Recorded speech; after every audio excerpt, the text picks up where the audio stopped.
मोदी को रोकने के लिए कुछ भी करेंगे। लेफ्ट सारे मुद्दे छोड़कर आजकल इसी पर मंथन कर रहा है और इसके लिए पार्टी को अपनी घोर राजनीतिक विरोधी जो ममता बनर्जी, उनसे भी हाथ मिलाने में गुरेज नहीं है।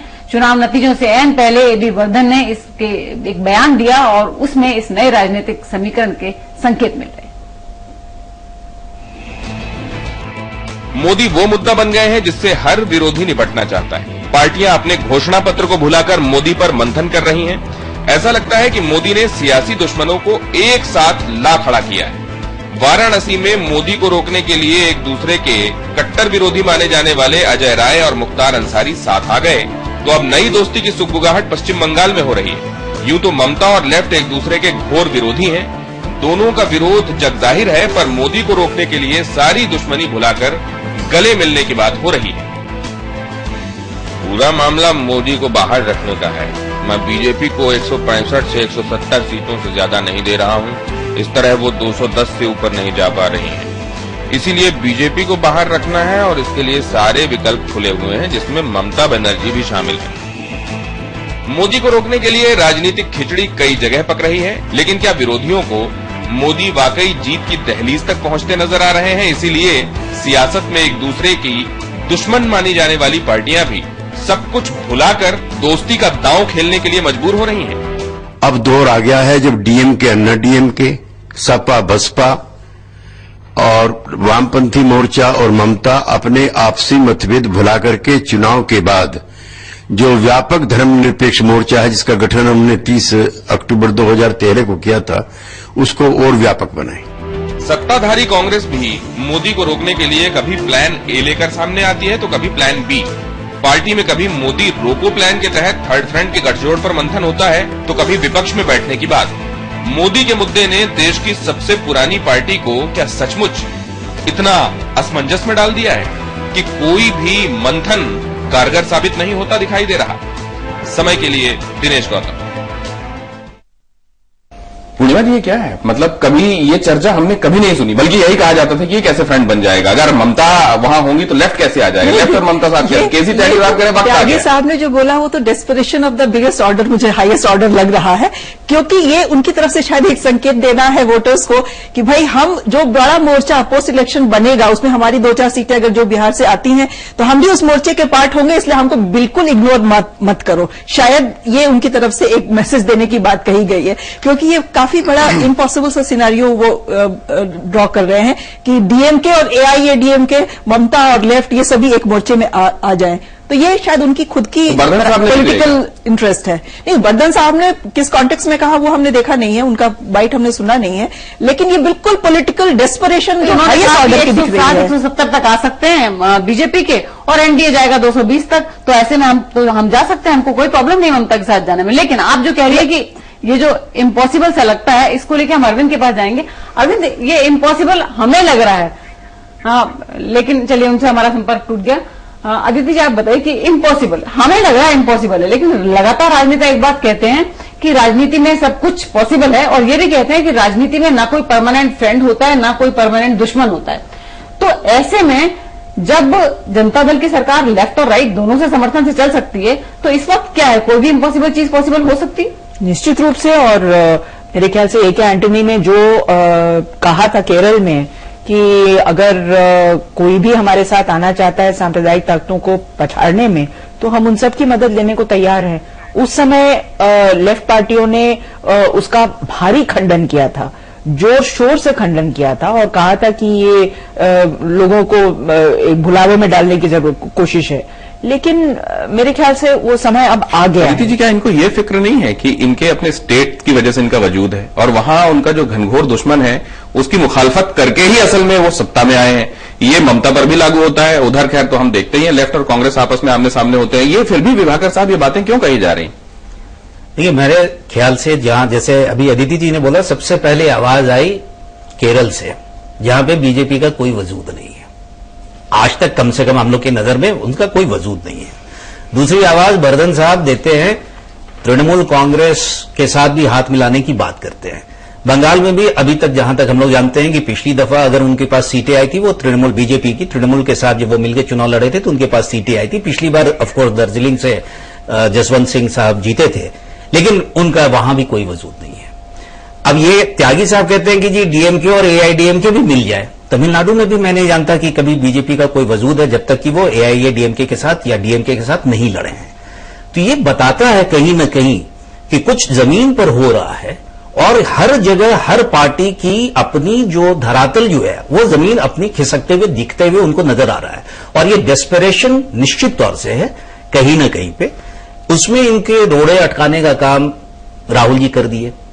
अब खुर्शीद साहब बोलते हैं, पृथ्वीराज चौहान बोलते हैं कि हम तीसरे मोर्चे के साथ बनने को तैयार है, लीडरशिप उनकी हो सकती है उसके साथ भी काम करने को तैयार है। फिर उसके एक दिन के बाद बदल रहे हैं ना, बात पार्टी के लोग नहीं, पार्टी के लोग बदलते चूंकि राहुल गांधी ने उसको नहीं माना। इसमें एक चीज हम लोग ऐड कर दें, कल बंगाल में भी वोट डालने हैं, तो वर्धन जी का थोड़ा उस कॉन्टेक्स्ट में भी हमें देख लेना होगा कि लेफ्ट अपने आप को रेलिवेंट रखने की बड़ी डेस्परेट कोशिश में है, और अगर वो बिल्कुल आइसोलेटेड दिखाई देंगे तो शायद वो वोट लेकिन ममता जी की तरफ बिल्कुल ये स्प्लिट हो जाए। है जिसको हम चुनाव के बाद, फैसल चलिए आप बताइए।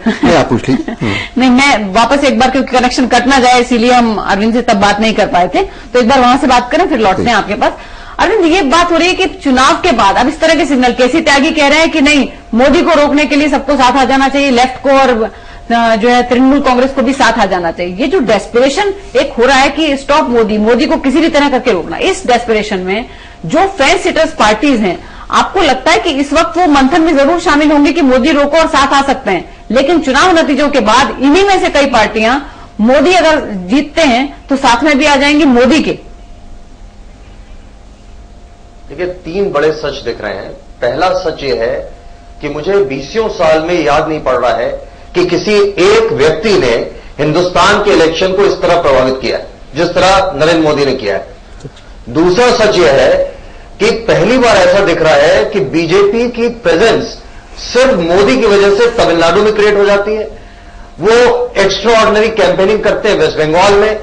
तो अगर लेफ्ट का रिएक्शन आ रहा है तो कहीं घबराहट है कि ऐसा ना हो जाए कि एक तीसरा बड़ा फ्रंट वेस्ट बंगाल की राजनीति में खड़ा हो जाए, और इसी तरीके की घबराहट की संभावना तमिलनाडु में है।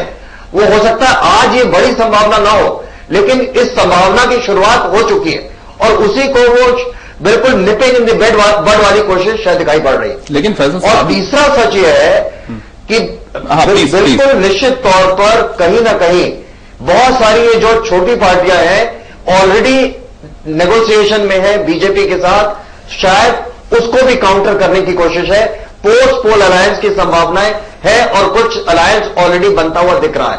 मुझे लग रहा है उसको भी काउंटर करने की कोशिश है। ये जिस तरह का एका दिखाई दे रहा है या एका की बातें हो रही हैं, इस चेहरे को डिवाइसिव कहने की जगह बल्कि ये कहना चाहिए कि तो उन पॉलिटिकल पार्टीज को भी एक साथ लेकर आ रहा है जो कभी एक दूसरे की आंखों में देखने के लिए तैयार नहीं थे। हाँ, बिल्कुल सही कह रहे हैं कि एकदम, लेकिन यहां भी ये ध्यान में रखिए कि ये कहीं ना कहीं एकदम डेस्परेशन दिख रहा है। उनको रोकने का डिस्प्रेशन हो, उनको सत्ता में आने का डिस्प्रेशन हो, या उनके जो दूसरे लोग हैं उनको अपनी जमीन बचाने का डिस्प्रेशन हर तरफ दिख रहा है।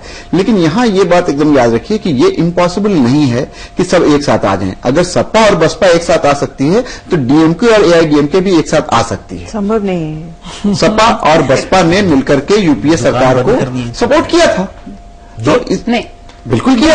वही समझेंगे कि दोनों साथ थे, लेकिन इस पर फैसल हमारे कुछ दिन पहले बातचीत हुई थी, एक विड्रॉ करेगा तो सरकार नहीं गिरेगी, चाहे जो भी वजह हो, चाहे जो भी हो। लेकिन जो बात प्रोफेसर अरविंद साहब ने कही कि वहां पे एक चीज ये दिख रही है कि तमिलनाडु में जिस तरह से अलायंस करके वो अपनी जगह बना रही है, विभाकर ने भी उस तरफ इशारा किया कि वेस्ट बंगाल में भी उनकी जगह बन रही है। तो मुझे ये लगता है कि क्या जयललिता जो अभी तमिलनाडु में बाइपोलर पॉलिटिक्स देख रही है, एआईडीएमके और डीएमके, वो दोनों मिलकर के किसी तीसरी पार्टी को वहां पर उभरने का मौका देंगी? मुझे लगता है कि दोनों मिलकर के ये कोशिश नहीं होने देंगे। लेकिन आपने एक आप कह रही थी कि ये नहीं संभव, आपने ये रिएक्ट किया था ना कि मेरा एक तमिलनाडु में ये संभव नहीं, क्यों आपको ऐसा लगता है? लिमिटेड पॉइंट है कि तमिलनाडु में ऐसा नहीं हो सकता है।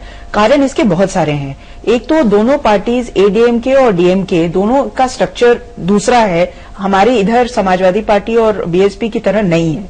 दोनों बहुत स्ट्रिक्टली कार्डर बेस्ड पार्टीज हैं, और जब कार्डर्स को ये लगेगा कि हम जाके उन्हीं लोगों से समझौता कर रहे हैं जिनसे कल तक हम लड़ते थे और एक दूसरे के पीठ में छुरा भोंकते थे और एक दूसरे का गला काटते थे, तो ये उनको गवारा नहीं होगा। एक पार्टी को ऑपोजिशन पार्टी रहना ही तो लेफ्ट और तृणमूल पर भी लागू है। नहीं, पहली बात। दूसरी बात ये, लेफ्ट में केवल वर्धन साहब ऐसी बात बोल रहे हैं और कोई नहीं बोल रहा है। और कोई नहीं बोल रहा है। प्रकाश कारत इतना कह रहे हैं केवल, जोड़ रहे हैं विभाकर जी आपकी बात। नहीं, मैं बिल्कुल सीख रहे हैं। वर्धन साहब का एक तो सीपीआई का पश्चिम बंगाल में कोई बेस भी नहीं है, क्या बात करते हैं? बड़ा फैक्टर, बड़ा तो सीपीएम है। बिल्कुल। तो अगर वर्धन साहब कोई चीज बात कर रहे हैं तो उसका कोई आज की तारीख में कोई सिग्निफिकेंस नहीं है। और दूसरी चीज क्या है कि लेफ्ट के भीतर तो खुद ही एक आ नहीं रहा है। आरएसपी जो उनकी एक बड़ा घटक अगर उस हिसाब से देखे, वो तो लेफ्ट फ्रंट है, अकेले दम पे उनसे भी नहीं होता। उनमें ही जब एका नहीं रहा है, वो अलग। विभाकर साहब ठीक है, ये एका होने की बात नरेंद्र मोदी को कैसे परेशान करती होगी या नहीं, वो अलग बात है। ये कांग्रेस इसको कैसे देखती होगी, ये एक आ जाने की बात को? दरअसल मेरे ख्याल से ये अगर एक आने की संभावना, जितनी बड़ी बात जो त्यागी साहब ने कही और वर्धन साहब ने जो कहा है, मुझको नहीं लगता, जितनी भारत की राजनीति को मैंने पढ़ा, देखा, जिया है, उसमें मुझको नहीं लगता कि इसकी संभावना है। फैजल साहब ने जरूर कहा कि 1993 में सपा और बसपा एक साथ थी, उसके बाद गंगा और यमुना से बहुत ज्यादा पानी बह चुका है। सरकार को भी दोनों ही सपोर्ट, यूपीए सरकार को बाहर से सपोर्ट करना, वैसी व्यवस्था सपोर्ट करेंगे, बाहर से करेंगे। अगर जो डेस्परेशन है, और डेस्परेशन नहीं, आप ही की बात कह रहे हैं। डेस्परेशन का मतलब है कि इतने डेस्परेट हो चुके हैं कि आप बीच चुनाव में जो आपका स्ट्रांग बेल्ट है, 33 सीटों पर भी चुनाव होने हैं, और उस समय जब आप ये बात कह रहे हैं, अगर वहां पे सेंध लग रही है तो आप कहीं उस पर नहीं, 5 और 7 सीट लेके 10 सीट लेके आप क्या करेंगे? ये जो दिनेश ने भी बात कही थी कि क्या ये चेहरा जिसके बारे में कहा जाता है कि ये तो तोड़ने वाला है, ये बिल्कुल कम से कम ये कामयाबी भी है इनकी, नरेंद्र मोदी की, कि उनके नाम पर जो उनके विरोधी वो जुड़ रहे हैं। लेकिन मेरे ख्याल से दिनेश एक सेकंड गाड़ी, ये जो बोल रहे हैं ना, पार्टियों के तरफ पे जो जोड़ने की बात कह रहे हैं कि पार्टियां जुट रही, वो सिर्फ नहीं हो रहा है, जातियां जुड़ रही है, शहर और गांव जुड़ रहा है, और इसी वजह से इन सारी पार्टियों के भीतर में खलबली मची हुई है। वो विभेद जो था वो खत्म होते हुए दिख रहा है। नहीं तो ये जाति का भारत एक जुड़ रहा है क्या? जाति भी, शहर भी, गांव भी। अलका जी, हम 16 तारीख को डिस्कस करेंगे। अभी जो दिनेश जी ने अभी कांग्रेस की बात उठाई थी कि कांग्रेस के में क्या रिएक्शन होगा, हम उस पर देखें। कांग्रेस में 2-3 तरह की आवाजें उठ रही हैं। एक, अहमद पटेल ने कभी इंडिकेट कर दिया कि वो सपोर्ट कर सकते हैं, फिर राहुल गांधी ने उसको सिरे से खारिज कर दिया। तो वो अपना एक, मेरे ख्याल से प्लान डी, सी, डी जो भी वो मान के चल रहे हो, वो अपने दिमाग में खाका तैयार कर रहे हैं। तो हो सकता है एक ऐसी नौबत आए कि इन पार्टियों का एक गठबंधन बने और उसको कांग्रेस सपोर्ट कर दे, या तो बाहर से करे या अंदर से पार्टिसिपेट करते हुए सपोर्ट करे।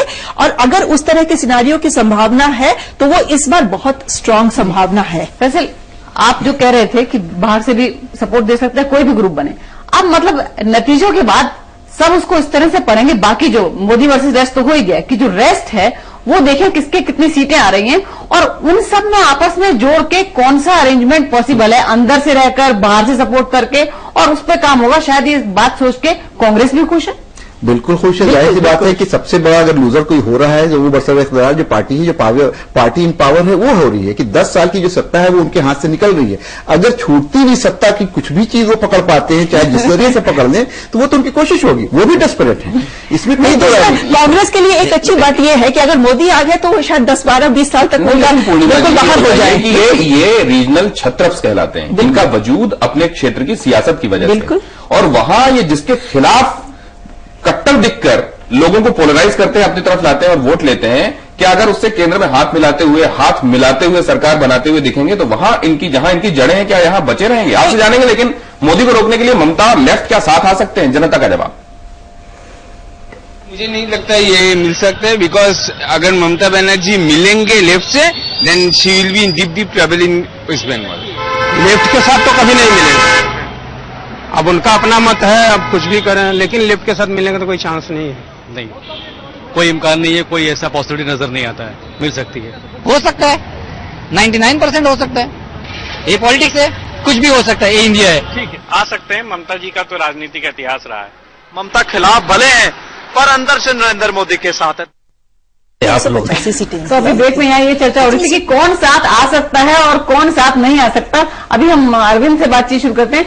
अरविंद, ये जो जितने भी इनको हम फेंस सिटर कहें, छोटी पार्टियां कहें, या राज्यों में एक दूसरे की धुर विरोधी पार्टियां कहें, कौन सी पार्टी साथ आ सकती है और कौन सी है जो आप कहेंगे कि किसी भी कीमत पर, कितनी भी डेस्परेशन में एक साथ नहीं आ सकती अगर रेस्ट ऑफ ऑल बन गया और मोदी के अगेंस्ट कोई मोर्चा बनता है तो?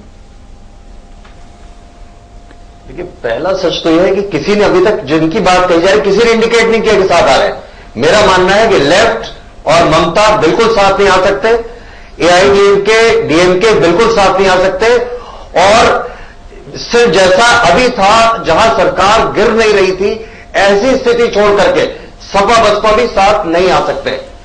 नहीं, लेकिन आप ये जो मैं मुझे लग रहा है समझना चाहूंगी, थोड़ा सा और समझना इसको चाहेंगे कि इसका साथ आने का मतलब ये नहीं, साथ आने का क्या ये मतलब भी हो सकता है कि लेफ्ट और राइट कभी साथ नहीं आ सकते, लेकिन जनता दल गवर्नमेंट को सपोर्ट किया कि एक तरफ से डीएमके का एक दल सपोर्ट कर रहा हो, एक फ्रंट वो बन जाए, थर्ड फोर्थ फिफ्थ जो भी कहें, और एक तरफ से एक और फ्रंट जो बन जाए, वो दोनों किसी बीच में किसी एक को प्रॉप कर दें।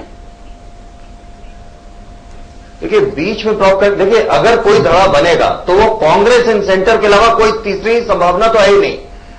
अगर छोटी मोटी संभावना है तो कांग्रेस लेड कोalition हो सकता है, लेकिन उसकी संभावना इसलिए नहीं लग रही है कि पिछली बार जो हुआ वहां बीजेपी लेड गवर्नमेंट बनने की संभावना ही नहीं थी।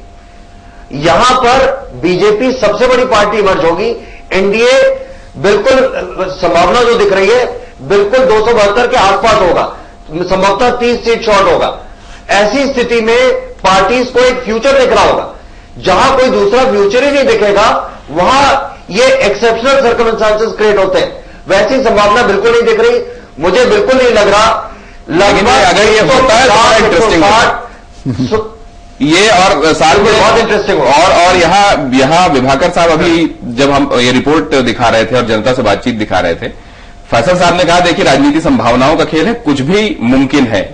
तो विभाकर साहब ने कहा फिर तो मुमकिन यह है कि एनडीए छोड़कर गया हुआ जेडीयू वापस आ जाए, फिर तो मुमकिन और भी कई सारी ममता आ सकती है। और मैं तो ये कह सकता हूं कि सीपीआई जिससे बर्धन साहब का सरोकार है, 1967 में बिहार में जो सरकार बनी थी, गैर कांग्रेसी जो सरकार बनी थी, जनसंघ के साथ मिलकर इन्होंने सरकार बनाया था और दोनों के मंत्री भी हुआ करते थे। तो संभावनाएं तो अपार है। लेकिन उससे पहले जो फैजल साहब ने शुरुआत में एक बात की थी कि सत्ता के लिए कुछ भी करेगा, कि जो बात चल रही है, दरअसल एक बुनियादी सच है कि ये चुनाव की जो राजनीति है जिसको रियल पॉलिटिक्स कहते हैं, ये सत्ता के लिए ही होती है। बिल्कुल। और आप चुनते भी हैं किसी एक दल को या किसी व्यक्ति को, जो भी आपका नुमाइंदा होता है, कि उसको सत्ता में आप काबिज करना चाहते हैं। ये आपकी सोच होती है और इसी के लिए करते हैं। तो सत्ता के लिए ही तो हो रहा है, इसमें कहीं पे एक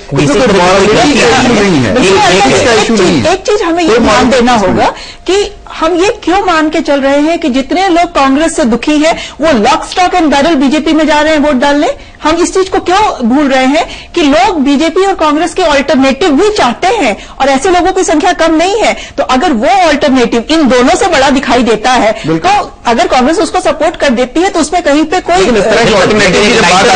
लाइटर वे में जो आपने कहा ना, जिनको इन दोनों से नजर आती है और किसी और कोई तीसरा नहीं, उनके पास एक विकल्प इस पर इलेक्शन कमीशन ने दे दिया है, नोटा का, और उसका शायद उन लोगों ने इस्तेमाल कर लिया। नहीं हो सकता है वो दूसरी पार्टियां जो फ्रेम दिनेश ये भी खूबी है कि कभी भी ऐसा नहीं हुआ है कि एकदम ही कोई पार्टी बिल्कुल खत्म हो जाए और कोई एक बहुत बड़ा धड़ा आ जाए। हमने जितनी अभी तक 62 साल की राजनीति में देखा है कि कहीं ना कहीं 2-3 धड़े रहते हैं और जो एक सेक्युलर जिसको हम लोग कहते हैं उस पर वाद विवाद भी होता है, वो भी एक साइड रहता है और वो बहुत बड़ा फैक्टर है। आप एक थर्ड ऑल्टरनेटिव को रूल आउट नहीं कर सकते। उसके सेंटर में कौन रहेगा, उसके बैक पे कौन रहेगा, ये आप वाद विवाद कर सकते हैं, लेकिन इसको अगर हम मान लें तो फिर बात वहीं आ जाती है कि अगर हम 300 से ज्यादा सीट दे रहे हैं नरेंद्र मोदी जी को, तो नरेंद्र मोदी टाइप के लीडर को, जिनका इतना बड़ा स्टेचर और जिस तरह की बात हम लोग करते हैं, उनको फिर क्या जरूरत है इस तरह की राजनीति करने की और रियल पॉलिटिक्स में जाने की। कहीं ना कहीं सब लोग हर आदमी 1, 2, 4 सीट जितनी जोड़ सकता है जोड़ने की कोशिश कर रहा है। लेकिन क्या ये बहुत ज्यादा बढ़कर ऑप्टिमिज्म नहीं है? जो थर्ड फ्रंट का हाल हमने पहले देखा है, एक बार फिर से थर्ड फ्रंट की चर्चा और उसमें ये ऑल्टरनेटिव वाली बातें, ये ठीक है कि इस समय ये कल्पना वो पत्थर तो उछालो यारो वाली बात है, लेकिन वो पत्थर तो 2 किलोमीटर तक ऊपर भी नहीं जा रहा है। देखिए इस समय मेरे ख्याल से हो ये रहा है कि ये पूरी ऑपोजिशन की पॉलिटिक्स है कि ऑपोजिशन के स्पेस को कैसे डोमिनेट किया जाए। अब ऑपोजिशन में ही लालू जी भी है, ऑपोजिशन में ही जनता दल यूनाइटेड भी है, ऑपोजिशन में ही कांग्रेस भी है। अब उसमें सबसे पहले कौन बोलता है ताकि बाकी बाहर हो जाएं? मुझे नहीं लगता कि लालू जी और जनता दल यूनाइटेड एक ही तरफ होके दोनों मान लेंगे कि हमें एक सेक्युलर ऑल्टरनेटिव को सपोर्ट करना है, वो तो एक दूसरे को सेक्युलर नहीं मानते हैं। पूर्णिमा जी, आप कह रहे थे कि कांग्रेस को इससे सबसे ज्यादा ये है कि कांग्रेस को सबसे ज्यादा नुकसान होगा कि उसके पास कुछ भी आ जाए तो, क्योंकि वो तो जाहिर है, लेकिन बाकी लोगों को भी वो भी सब आगे की राजनीति अगर सोचें तो उनको भी लगता होगा कि अगर मोदी एक बार आ गया तो जिस तरह का पूरा इस चुनाव में देखा है, तो बाकी पार्टियों को भी लगेगा कि तो कांग्रेस ही नहीं, हम भी कई इलेक्शन तक शायद साफ हो जाएं। नहीं, हर किसी को अपने एक वजूद की चिंता तो है ही ना, अपनी पॉलिटिकल टर्फ को बचा के रखना ही है, और वो पॉलिटिकल टर्फ सत्ता में रह के बेहतर बचाया जा सकता है, बजाय इसके कि अब 20 साल तक बाहर हो जाए सत्ता से, तो उसमें खामियाजा कॉमन इंटरेस्ट है। हाँ, लेकिन इसमें एक चीज है कि आप 10 साल तक कोई जो राजनीति होती है और जो देश की जनता की कहीं पे भी जो आकांक्षा होती है कि जो सत्ताधारी दल है और उसके साथ के जो सहयोगी हैं, विपक्ष की जो राजनीति, विपक्ष में जितने लोग हैं, जनता अगर सरकार के खिलाफ या समर्थन में, खिलाफ में अगर करने की बात होती है तो उन सारे विपक्षी दल के जो लोग हैं उन लोगों को दिखना चाहिए कि वो सरकार के खिलाफ लड़ रहे हैं। इस बार अगर आप ये देखेंगे कि जितनी भी विपक्ष की पार्टियां थीं वो सरकार के खिलाफ कम, अपने एक और विपक्षी जो बड़ी पार्टी थी उसके खिलाफत करते हुए ज्यादा दिख रहे हैं। तो जनता को यह लग रहा है कि यार महंगाई की मार तो कांग्रेस ने दी थी, लेकिन ये बीजेपी पे क्यों वार कर रहे हैं? भले ही वो बीएसपी का सपोर्टर हो, मे बी वो सपा का हो, आरजेडी का हो, तृणमूल का, कहीं का भी हो, जो बुनियादी जो परेशानियां जिसकी वजह से अगर एंटी इनकम्बेंसी की हम लोग बात कर रहे हैं, उसको उस पार्टी के खिलाफ नहीं करते हुए उसी के लिए तो सांप्रदायिकता जैसे आरोप गढ़े गए हैं। नहीं, आरोप कहें या सच्चाई कहें, वो ये तो राजनेताओं को जिस रियल पॉलिटिक्स में आप कहते हैं कि जातीयता लाई गई है, उसी तरीके से ये भी लाया गया। उसका कोई, मैं पहले भी कहता हूं, इसका कोई वजूद नहीं है। मैंने आज भी ये बात अपने पोस्ट पे भी लिखी है। मैं जब छोटा भी था तो मैं कहता भाई जिसके साथ खेलता कूदता कुछ भी करता था, मैंने नहीं, किसी ने मुझे, न किसी टीचर ने मुझे समझाया, ना कभी किसी राजनेता ने मुझे समझाया कि जब अगर कोई आते हैं, मेरे रहमान चाचा आया करते थे तो उनको आदाब करना है, मैं आदाब किया करता था। मैं जिनके साथ वो शायद नहीं, लेकिन क्या अगर ये एक शिगुफा है और वो इसलिए कि अपनी पॉलिटिकल टर्फ बचानी है, और वो तब हो सकता है जब आप सत्ता में काबिज होते हुए किसी एक संभावना में नजर आए, क्या इसलिए किया जा रहा है अरविंद साहब? और क्या इससे असल में वो हो सकता है जो चाहा जा रहा है इन लोगों की तरफ से, जो इस तरह की एक लगभग नामुमकिन बात को कह रहे हैं कि ये भी मुमकिन हो सकता है? देखिए, ये एक नया प्रेशर ग्रुप क्रिएट करने की कोशिश है पोस्ट इलेक्शन, और पोस्ट इलेक्शन अगर ये सारे साथ रहेंगे तो इनकी संभावना है, जैसा कि और लोग भी कह रहे हैं, इसकी संभावना बढ़ जाती है। बाकी मुझे ये पूरी कल्पना लग रही है, खासतौर पर अगर जेडीयू कह रहा है, आज स्थिति यही दिख रही है कि कुछ एस्टिमेट सजेस्ट कर रहे हैं कि जेडीयू शायद 6-7 सीट पे समझ जाएगा। लेकिन ये बात बिल्कुल सच है कि सभी पार्टीज में घबराहट है, सबको कहीं ना कहीं चैलेंज दिखाई पड़ रहा है, बीजेपी का चैलेंज दिख रहा है, चाहे वो ममता बनर्जी हो, चाहे सपा बसपा हो, चाहे एआईडीएमके हो। पहली बार एआईडीएमके को इतना बड़ा एडवर्टीजमेंट तमिलनाडु में निकालना पड़ा, बीजेपी की कमियों को गिनाते हुए, नरेंद्र मोदी की कमियों को गिनाते हुए। यह अपने आप में दिखा रहा है कि घबराहट तो है, और शायद लेफ्ट पार्टीज की और कुछ अन्य की कोशिश है उस घबराहट पर कैपिटलाइज करने की। अभी आप जब ये बात कह रहे थे 6 सीटें जेडीयू की, तो विभाकर साहब ने ऐसा निशान बनाया। पहले मुझे लगा शायद उनके लिए विक्ट्री का निशान है, फिर उन्होंने उसको क्लियर किया ही नहीं है, 2 सीटें भी हो सकती हैं। अब तो बात ये हो रही है कि 2 ही तक समझ जाए। आइए आज तो मेरे ख्याल से 16 कोई हम देखें कि कितनी निष्कर्ष की तरफ बढ़े। आइए फैसल साहब, शुरुआत आप। दिनेश, मैंने जैसा कहा कि ये डेस्परेशन में हो रहा है पूरा इलेक्शन, हर पार्टी डेस्परेट है, तो ये सीधा दिख रहा है कि कहीं ना कहीं हर तरफ से यही एक चीज है कि कुर्सी के लिए कुछ भी करेगा, चाहे जात पात की राजनीति करनी हो, लफ्जों की राजनीति करनी हो, उसको गिनाना हो, मुद्दों को किनारे रखूंगा, हर चीज को छोड़ दूंगा, लेकिन कुर्सी अगर आनी है तो दुश्मन भी दोस्त बन जाएंगे, और जो लोग वैल्यूज की बात करते हैं, मॉरलिटी की बात करते हैं, एथिक्स की बात करते हैं, वो भी उसको कहीं ताक पर रख करके कुर्सी के लिए फिलहाल कोई भी कुछ भी करेगा। मेरा भी बहुत कुछ इनसे मिलता जुलता ही आज का निष्कर्ष है। सारी चीज है, सारी लड़ाई कुर्सी के लिए तो हो रही है, तो ये किस्सा कुर्सी का, और उसमें हर कोई हर तरह का हथकंडा अपना रहा है, चाहे वो जाति हो, चाहे वो धर्म हो, चाहे और कुछ हो। तो किस्सा कुर्सी का है, चलता रहेगा। 16 तक हम इसी तरह से डिस्कस करते रहेंगे, सारे कार्ड खेल दिए जाएं। दरअसल 2 हिस्से में हमने देखा एक चीज को। शुरुआत का पहला जो हिस्सा था इस निष्कर्ष वाले प्रोग्राम का आज का, कि प्रियंका गांधी की एक बोल से निकला था, जो उन्होंने कहा था कि नीची राजनीति करते, और दूसरा कि बर्दन साहब और त्यागी साहब के बोल थे कि भाई किसी भी तरीके से मोदी को रोको, और ये क्या यहाँ पे सच्चाई है नहीं होती है। तो मेरा इन दोनों की भाषा पे और जिस तरीके से बताया कि कुछ भी बोलो सोच समझ कर बोलो।